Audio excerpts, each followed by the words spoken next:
Hello students, this is a new series. শোনো, এই যে সিরিজটা খুব ইন্টারেস্টিং।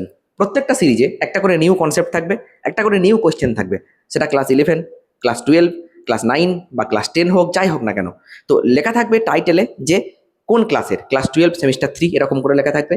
প্রত্যেকটা ভিডিওতে একটা করে প্রবলেম থাকবে, একটা করে কনসেপ্ট থাকবে। One concept and one problem. তো ভালো করে প্র্যাকটিস করবে। আর তুমি বুঝতে পারবে যে প্রত্যেকটা সিরিজেই দেখবে যে পার্ট দেওয়া আছে, যে কত নম্বর ভিডিও এটা, সেটা দেখে বুঝতে পারবে। দেখবে ইন্টারেস্টিং লাগবে। তো যার যেটা অসুবিধা সে সেটা সেখান থেকে দেখে নিতে পারবে। আর যেমন আমাদের প্রতিদিন 30টা করে কোশ্চেন আসছিল, সেটা তো চলতেই থাকবে, ওটা নিয়ে কোনো চাপ নাই। কিন্তু এটা একটা নিউ চিন্তা ভাবনা বলতে পারো, যে আমি ভাবলাম যে চলো এভাবে যদি সলভ করানো যায় তাহলে তোমাদের আরো উপকার হবে। তো বিভিন্ন ডিফারেন্ট ডিফারেন্ট কনসেপ্টের সাথে তোমরা তোমাদের পরিচিতি হবে। চলো শুরু করি। এই কোশ্চেনটা খুব ফেমাস একটা কোশ্চেন। কি বলছে দেখো। হ্যাঁ, অপশন এখন কি আছে না আছে সেসব দেখার দরকার না, এসব কাটো। প্রদত্ত বর্তনীতে আর রোধের মধ্যে দিয়ে 3 অ্যাম্পিয়ার তড়িৎ প্রবাহিত হচ্ছে। 4 ওহম রোধে উৎপন্ন ক্ষমতার মান কি হবে? কি হবে কোশ্চেনটা? এই যে সার্কিটটা দিয়েছে এটা দেখতে পাচ্ছ, 2 ওহম, 5 ওহম, 2 ওহম, 4 ওহম। কটা রোধ আছে ভালো করে বুঝে নাও। ঠিক আছে। তো একটা জিনিস তুমি জানো যে স্যার, সমান্তরাল সমবায়ে কিন্তু বিভব প্রভেদ একই থাকে। তার মানে এই রোধের দুই প্রান্তে যা বিভব প্রভেদ, এখানেও তাই বিভব প্রভেদ, আবার এখানেও তাই বিভব প্রভেদ। স্যার, আমি এইটুকুর মধ্যে বিভব প্রভেদ তো আমি জানি। কি করে জানো ভাই? কারণ ওহম বলেছে V = IR। এখানে তো কারেন্ট বলা আছে, কারেন্ট হচ্ছে গিয়ে 3 অ্যাম্পিয়ার। তাহলে ওইটুকুর মধ্যে ভি সমান 3 × 2 অর্থাৎ 6 ভোল্ট। তাহলে এইটুকুর মধ্যে 6, এইটুকুর মধ্যে 6, এইটুকুর মধ্যে 6।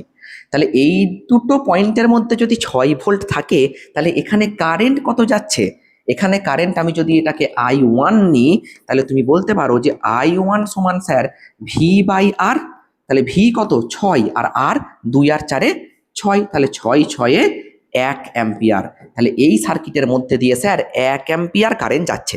বলো ক্লিয়ার কিনা? তাহলে এর মধ্যে দিয়ে যদি 1 অ্যাম্পিয়ার কারেন্ট যায়, তাহলে 4 ওহমে কতটা ক্ষমতা ব্যয় হচ্ছে? তাহলে 4 ওহমে যে ক্ষমতাটা ব্যয় হবে, আমরা জানি পি সমান I²R। আই কত? 1। তাহলে 1² × 4, তাহলে 4 ওয়াট। ব্যাস, 4 ওয়াট ক্ষমতা এখানে ব্যয় হবে। খুব ভালো করে বুঝে নাও। ঠিক আছে। এখানে অপশন আরো দুটো তিনটে ছিল, আমি সেখানে অপশন নিয়ে নিই। আমার জাস্ট উদ্দেশ্য ছিল কনসেপ্টটা তোমাদেরকে বোঝাবো আর অ্যান্সারটা বলা। বলো, আশা করি ক্লিয়ার। তাহলে অ্যান্সার কত হবে? অ্যান্সার হবে 4 ওয়াট ক্ষমতা কিন্তু এখানে ব্যয় হবে। 4 ওহমের মধ্যে 4 ওয়াট ক্ষমতা ব্যয় হবে। আশা করি বুঝতে পেরেছো।